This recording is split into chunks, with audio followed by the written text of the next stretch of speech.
the real reason the Americans dropped the bombs on Hiroshima and Nagasaki. By 1945, the war had begun to calm down. But the war did not end as quickly as it could have. The Japanese tried to end the war on February 14, 1945, when the American government learned of their efforts to surrender from a decoded message between the Japanese and Russian governments. But the American government was not ready to accept Japan's efforts to end the war. George Marshall, the chief of staff of the American Army, made it clear that he did not trust Japan's peace proposals. These peace proposals were repeated in June 1945, when Russia received a message that Japan was ready to end the war. These messages were again intercepted by the American government, but nothing was done about it.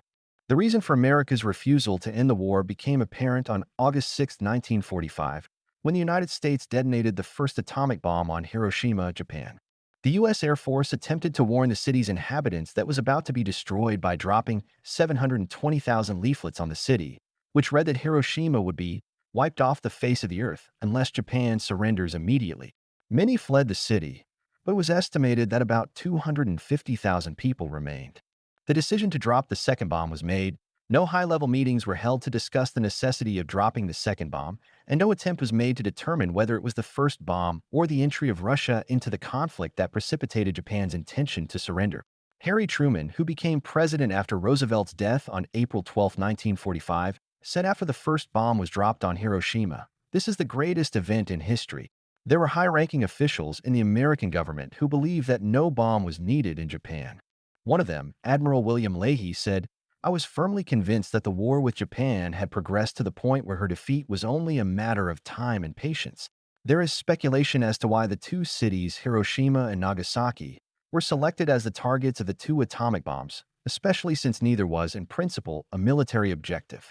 One author offers the following explanation: Hiroshima and Nagasaki, though the most important centers of a Christian population in Japan, there is evidence that before the bombs were dropped on Japan, President Roosevelt had some reservations about using these extremely destructive and powerful weapons on innocent people.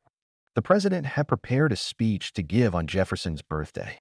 Roosevelt intended to reveal to the world the danger that politicians will accept as inevitable the destruction of innocent people in order to achieve their ends, while scientists will focus on the means and ignore the results of research.